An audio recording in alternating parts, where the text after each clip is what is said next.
நீங்கள் ஃபஸ்ட்டு டைமாக இந்த மாதிரி குட்டியான எடுக்கணும்னு நினைக்கிறீங்க, உங்கள் கையில் ஒரு 6 லட்ச ரூபா 6.5 லட்ச ரூபா பட்ஜெட் இருக்குதுன்னு வச்சுக்கோங்களேன். நீங்கள் ஒரு 4-5 வண்டி வந்து சூஸ் பண்ணுவீங்க. அந்த 4-5 வண்டியில் லீடிங் பிளேயராக இருக்குதுன்னு பார்த்தீங்க அப்படின்னா டாட்டாவோட ஏஸ். கிட்டத்தட்ட ரொம்ப வருஷமாக இந்த வண்டி வந்து ட்ராவல் ஆகி வந்துட்டுருக்கு. ஸோ இப்போ பார்த்தீங்கன்னா ஒரு ஓனரு இல்லைன்னா ஓனர் கம் டிரைவருக்கு ப்ராஃபிட்டபுளாக இருக்கணும்னு சொல்லிட்டு இப்போ வந்து டெஃப் இல்லாமல் வந்து இந்த வண்டியை வந்து லான்ச் பண்ணியிருக்காங்க. மைலேஜும் அதிகமாக கிடைக்கிது, டெஃப் இல்லாமையும் இந்த வண்டியை லான்ச் பண்ணியிருக்கனால இது ஒரு ப்ராஃபிட்டபுளாகவே இருக்கும். நீங்கள் மார்க்கெட் லோடு இல்லைன்னா எஃப்எம்சிஜி ஒயிட் குட்ஸு இந்த மாதிரிலாம் தண்ணி கேன் போடுற இந்த மாதிரிலாம் வந்துட்டு அப்ளிகேஷன் வச்சுருக்கீங்கன்னா இந்த வண்டி வந்து உங்களுக்கு சூட்டபுளாக இருக்கும். ஒரு 900 கிலோ பேலோடு அதிகபட்சம் 2.5 டன் வரைக்கும் நீங்கள் ஏற்றிக்கலாம். அது என்னென்னலாம் பண்ணணும் அப்படின்றத இந்த வீடியோவில் சொல்கிறேன். கொட்டேஷன் முதற்கொண்டு ஆட் பண்ணியிருக்கேன். ஸோ வீடியோ பிடிச்சிருந்தா மறக்காமல் லைக் பண்ணி யூஸ்ஃபுல்லான உங்கள் ஃப்ரெண்ட்ஸுக்கு இதை ஷேர் பண்ணுங்கள். எல்லாருக்கும் வணக்கம். நான் உங்கள் செல்வா. மெகா மிஷின் சேனலுக்கு உங்களை அன்புடன் வரவேற்கிறேன். ஸோ இப்போ நம்ம கையில் இருக்கிறது பார்த்தீங்கன்னா டாட்டா ஏஸோட கோல்டு ப்ளஸ்ன்ற வேரியண்ட்டு. இது வந்து உங்களுக்கு ப்ராஃபிட்டபுளாக மாற்றணும்னு சொல்லிட்டு உங்களுக்கு டெஃப் ஆயில் இல்லாமல் இந்த டீசல் வண்டியை வந்து அவங்க லான்ச் பண்ணியிருக்காங்க. ஸோ ஃப்ரண்ட்டு பார்த்தீங்க அப்படின்னா எல்லாமே ஏஸோட வேரியண்ட் எல்லாமே இதே மாதிரி தானே இருக்குது. ஸோ ஏஸை பற்றி சின்னதாக ஒரு விஷயம் மட்டும் சொல்லிடுறேன். இந்த ஏஸ்ன்னு பார்த்தீங்க அப்படின்னா மொத்தம் 5 வேரியண்ட்டான ஃபியூல் வந்து இருக்குது. ஒன்று வந்து பார்த்தீங்கன்னா பெட்ரோலு, டீசலு, சிஎன்ஜி, இவி, பைஃபியூவலில் மட்டும் பார்த்திங்க அப்படின்னா நம்மளுக்கு சிஎன்ஜி ப்ளஸ் பெட்ரோல் இந்த 2 விஷயம் வந்து ஆட் பண்ணியிருப்பாங்க. ஸோ எல்லாத்துக்கும் மேஜராக பார்த்தீங்கன்னா சேமாக தான் இருக்குது. ஆனால் இந்த சிஎன்ஜிக்கும் பைஃபியூவலுக்கும் மட்டும் நம்மளுக்கு இந்த தொட்டி வந்து டிஃப்ரெண்ட் ஆகுது. இன்னும் ஒரு அடி மட்டும் எக்ஸ்ட்ரா வருன்ற மாதிரி சொல்லியிருக்காங்க. பிகாஸ் நம்ம கீழே வந்து அந்த சிஎன்ஜி டேங்க் வைக்கிறோம்ல, அதனால தான். ஸோ மற்றபடி ஓவராலாக பார்த்தீங்க அப்படின்னா இந்த ஏஸோட ஃபேமிலியே வந்து சேம் அப்பியரன்ஸில் தான் வந்து இருக்காங்க. ஸோ இந்த டெஃப் இல்லாத வேரியண்ட் வந்துட்டு அந்த லாபம் அப்படின்ற ஒரே ஒரு பாயிண்ட் ஆஃப் வியூவில் தான் அவங்க கொண்டு வந்திருக்காங்க. அதுக்கு ஏற்ற மாதிரி இது வந்து ப்ராஃபிட்டபுளாகவே இருக்குது. ஸோ இந்த வண்டியோட டைமென்ஷன் பற்றி சொல்லிடுறேன். முக்கியமாக நீங்கள் ஏற்றுற கார்கோ பார்த்தீங்க அப்படின்னா 7.2 அடிக்கு இதோட தொட்டியோட சைஸும் 4.9 அடி இதோட வித்தும் வந்து இருக்குது. இந்த தொட்டியோட சைஸ் சொல்கிறேன். ஸோ இது போக பார்த்தீங்க அப்படின்னா இதை வந்து நீங்கள் சேஸாக எடுத்துக்கலாம். இப்போ பார்க்குற இந்த லோட் பாடியும் அவைலபிளாக இருக்குது. இது போக வந்துட்டு நம்மளுக்கு ஹைடெக்கு இந்த பெரிய பெரிய பார்சல் சர்வீஸ் இந்த மாதிரி ஏற்றிட்டு போவாங்களா, அதுக்கும் யூஸ் ஆகும். ஸோ அந்த 3 ஆப்ஷனோட வருது. இந்த வண்டியோட அப்ளிகேஷன் பார்த்தோம் அப்படின்னா மேஜராக இவங்க கொண்டு வந்திருக்கிறது வந்துட்டு ஒரு சின்ன சந்துக்குள்ளேயும் ஈஸியாக போகலாம், ஒரு 1 டன் 1.5 டன் கெப்பாசிட்டி வச்சு ஓட்டலாம் அப்படின்ற ஒரு கான்செப்டில் தான் வந்து டாட்டா வந்து எடுத்துகிட்டு வந்திருக்காங்க. இதில் முக்கியமானது பார்த்திங்க அப்படின்னா நீங்கள் காய்கறி மார்க்கெட்டுக்கு, நீங்கள் எஃப்எம்சிஜி ப்ராடக்ட்டு, ஒயிட் குட்ஸு இதுவும் தாண்டி பார்த்தீங்கன்னா இந்த பார்சல் சர்வீஸ் நிறையா யூஸ் பண்ணுறீங்களா, அதுக்கு முட்டை எடுத்துகிட்டு போகிறதுக்கு அண்ட் அதெல்லாம் தாண்டி நீங்கள் நம்ம ஏரியாக்குள்ளே அந்த சின்ன டேங்கர் வச்சு தண்ணி வருவோம்ல, ஸோ அதுக்கு எல்லாத்துக்குமே இது வந்து ரொம்ப யூஸ்ஃபுல்லாக இருக்குது. ஸோ இந்த வண்டியோட பேலோட் கெப்பாசிட்டின்னு பார்த்தோம் அப்படின்னா டாட்டா சொல்கிறது என்னமோ 900 கிலோ தான். ஆனால் நீங்கள் எவ்வளோ ஏற்றுவீங்கன்னு சொல்லிட்டு எனக்கு தெரியும் நல்லாவே. ஸோ 900 கிலோ வந்து பேலோடு வந்து கொடுத்துருக்காங்க. கீழே பட்டை தெரியுதா, இந்த பட்டையை வந்து நம்ம வந்து ஆல்ட்ரு பண்ணோம் அப்படின்னா 1.5 டன்லேருந்து 2 டன் வரைக்கும் ஏற்றிட்டு போகிறாங்க. அதிகபட்சம் 2.5 டன் வரைக்கும் இது தாங்குது. அப்படி தாங்குற அளவுக்கு இதில் இன்ஜின் கொடுத்துருக்காங்களான்னு கேட்டிங்க அப்படின்னா கன்ஃபார்மாக ஒரு 700 சிசிக்கான இன்ஜின் இதில் இருக்குது. ஸோ அந்த இன்ஜின் பார்த்தீங்க அப்படின்னா 2.5 டன் இழுத்துட்டு போகிறதுக்கான கேப்பபுளாக தான் இருக்குது. ஸோ டெஃப் இல்லாமல் அந்த இன்ஜின் வந்துட்டு நல்லா இருக்கானா, நான் ஓட்டும்போது என்ன ஒரு பெரிய ப்ளஸ்னால் நான் கவனித்தது வந்து ஆர்பிஎம் வந்து ரைஸ் ஆகிட்டு திருப்பி நம்ம கியர் ஷிஃப்ட் பண்ணுறோம்ல, அப்போ வந்து லேக் இல்லாமல் வந்து பவர் இருக்குது. ஸோ அது வந்து எப்படி ரீட்யூன் பண்ணியிருக்காங்கன்னு சொல்லிட்டு டாட்டாட்ட கேட்டு தெரிஞ்சுக்கணும். ஏன்னா ஒரு சில வண்டியில் டெஃப் இல்லாமல் போட்டு அந்த ஆர்பிஎம்க்கு அப்புறம் பார்த்திங்கன்னா ஒரு லேக் மாதிரி இருக்குது. ஸோ இந்த வண்டியில் அது இல்லை, அது ஒரு பெரிய ப்ளஸ் பாயிண்ட்டு. இந்த இன்ஜின் பொறுத்த வரைக்கும் பார்த்தோம் அப்படின்னா பவர் மோடும் எக்கோ மோடுன்னு 2 ஆப்ஷன் வந்து இருக்குது.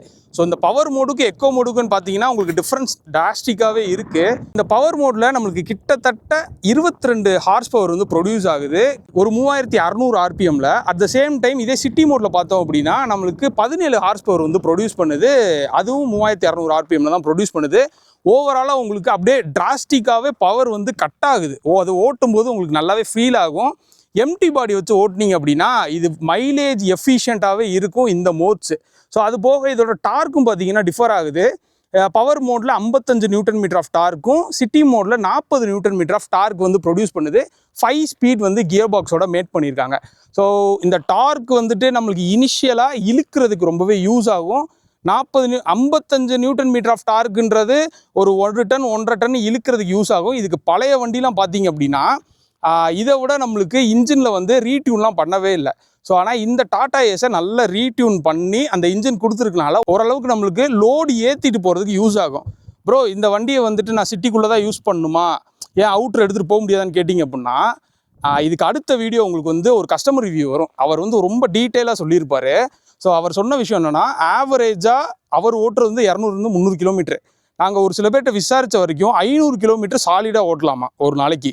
அந்த 500 கிலோமீட்ரு நம்ம உடம்பு வந்து வலிச்சிச்சு அப்படின்னா நீங்கள் நிப்பாட்டுவீங்க. அப்படி இல்லை அப்படின்னா நீங்கள் தாராளமாக ஓட்டிகிட்டே போகலாம். அந்தளவுக்கு கெப்பாசிட்டி இருக்குது அப்படின்ற மாதிரி சொல்கிறாங்க.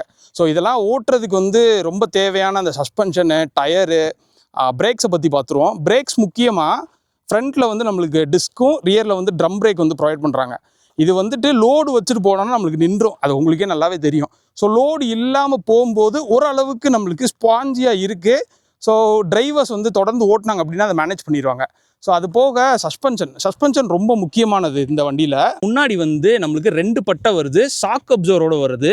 ஸோ இந்த மாதிரி மேடு பள்ளமான ரோட்டில் நீங்கள் ஓட்டினீங்க அப்படின்னா ஓரளவுக்கு டிரைவருக்கு நல்லா குஷனிங்காக இருக்கும். ஃப்ரண்ட்டில் வந்து நம்மளுக்கு செமி எலிப்டிக்கல் லீஃப் ஸ்ப்ரிங் வந்து கொடுத்துருக்காங்க. ஃப்ரண்ட்டில் வந்து நம்மளுக்கு பேரபோலிக் லீஃப் ஸ்ப்ரிங் வந்து கொடுத்துருக்காங்க. அதே ரியர்னு பார்த்தீங்க அப்படின்னா கிட்டத்தட்ட 5 பட்டை வருது.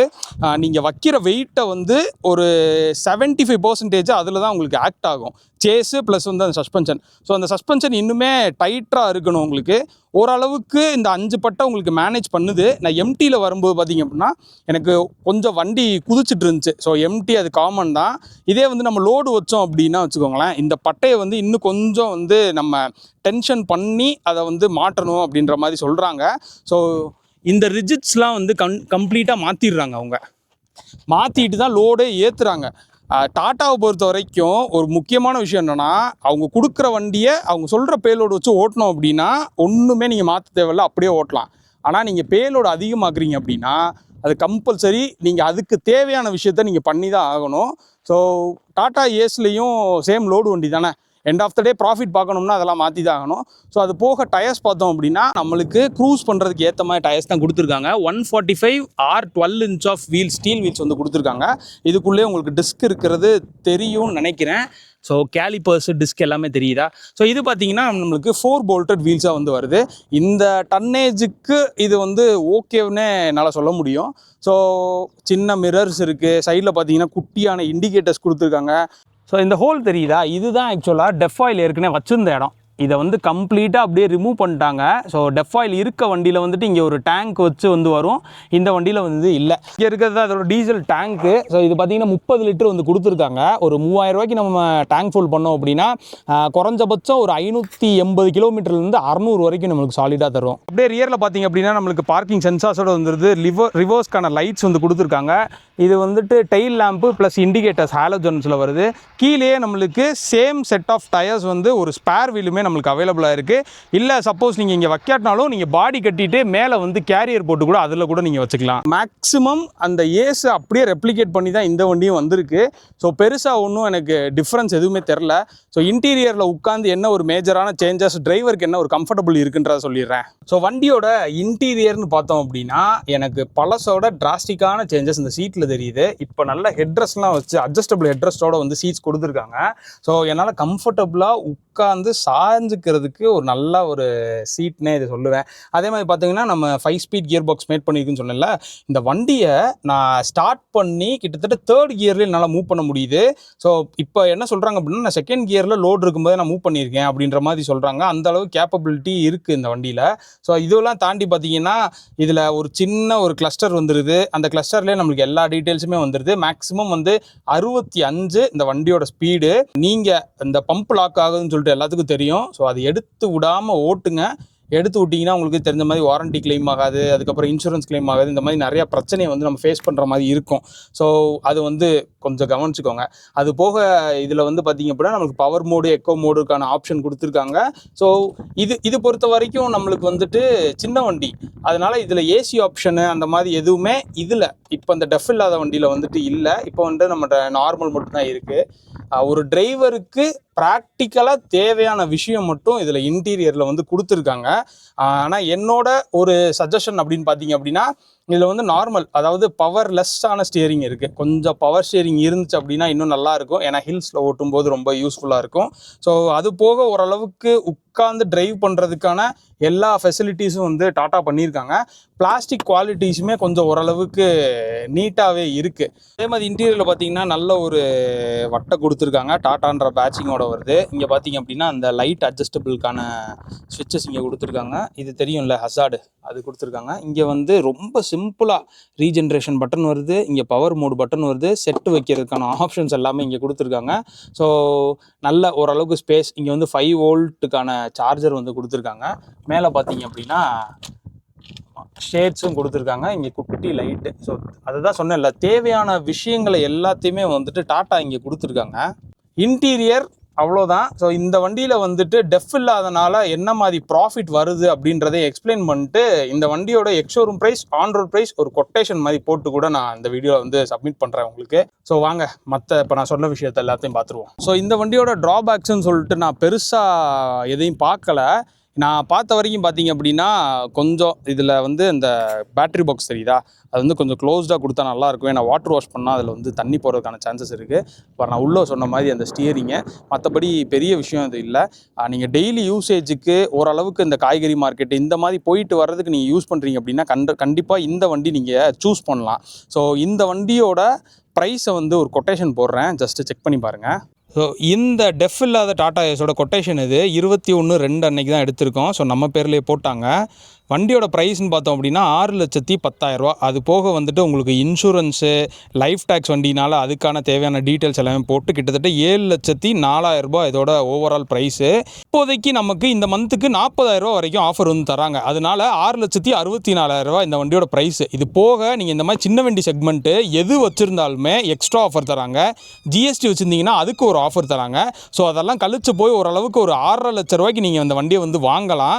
ஸோ இந்த வண்டியை பற்றி ஏதாவது டீட்டெயில்ஸ் வேணும் அப்படின்னா அவர் நம்பர் வந்து கீழே வந்து கொடுக்குறேன். ஜஸ்ட் வந்து நீங்கள் நோட் பண்ணி கால் பண்ணுங்கள். இது தேவையான டீட்டெயில்ஸ் எல்லாமே அவர் சொல்லிடுவார். இந்த வண்டியோட சர்வீஸ்னு பார்த்தோம் அப்படின்னா 10,000 கிலோமீட்டர் ஒன்ஸ் வந்து நீங்கள் சர்வீஸ் விட்டால் போதும். ஃபஸ்ட்டு இருக்க 3 ஃப்ரீ சர்வீஸ்க்கு உங்களுக்கு லேபர் எதுவுமே வராது. ஒரு 1,300 1,500 வரைக்கும் சார்ஜஸ் வந்து பண்ணுவாங்க. மற்றபடி வேறு ஏதாச்சும் ப்ராப்ளம்ஸ் இருந்துச்சுன்னா அதுக்கு எக்ஸ்ட்ரா தானே சார்ஜ் பண்ணுவாங்க. ஸோ இவ்வளோ தான் இதோட சர்வீஸ் காஸ்ட்டு. ஸோ அது போக பார்த்தீங்கன்னா இதோட வாரண்டி பீரியட் வந்து பழைய BS4க்கு என்ன சொல்லியிருந்தாங்க அப்படின்னா 2 வருஷம் 72,000 கிலோமீட்டர்னு சொல்லியிருந்தாங்க. பட் ஆனால் இந்த வண்டிக்கு வந்து கொஞ்சம் அதிகம் பண்ணி 3 வருஷம் 1,00,000 கிலோமீட்டர் வரைக்கும் இதோட வாரண்ட்டி வந்து கொடுக்குறாங்க. ஸோ இது ஆஸ் அ ஓனரு இல்லைனா ஓனர் கம் டிரைவராக இருக்கீங்க அப்படின்னா உங்களுக்கு ரொம்பவே யூஸ்ஃபுல்லாக இருக்கும். ஸோ இந்த வண்டி முக்கியமாக யாருக்கானது அப்படின்னு பார்த்துக்கிட்டிங்க அப்படின்னா, நீங்கள் ஒரு ஓனர் கம் டிரைவராக ஃபஸ்ட்டு டைம் பையராக இருக்கீங்க அப்படின்னா நிச்சயமாக டாட்டாவோட இந்த ஏஸு, அதுவும் டெஃப் ஆயில் இல்லாத வண்டியை வந்து நீங்கள் சூஸ் பண்ணலாம். நான் சொன்ன மாதிரி அந்த 6.5 லட்ச ரூபா பட்ஜெட் வச்சுருந்தீங்க அப்படின்னா, இப்போ நீங்கள் அடுத்து பார்க்க போகிற அந்த ஓனர் கம் டிரைவரு ஒரு 15,000 வந்து இதுக்கு பே பண்ணி இந்த வண்டியை வந்து இஎம்ஐயில் வந்து எடுத்திருக்காங்க. ஸோ அது எல்லாமே யூஸ்ஃபுல்லாக இருக்குது. அது போக அவர் நிறையா பாடி கட்டியிருப்பார். நான் அடுத்த வீடியோவில் அதை பற்றி டீட்டெயிலாக சொல்கிறேன்.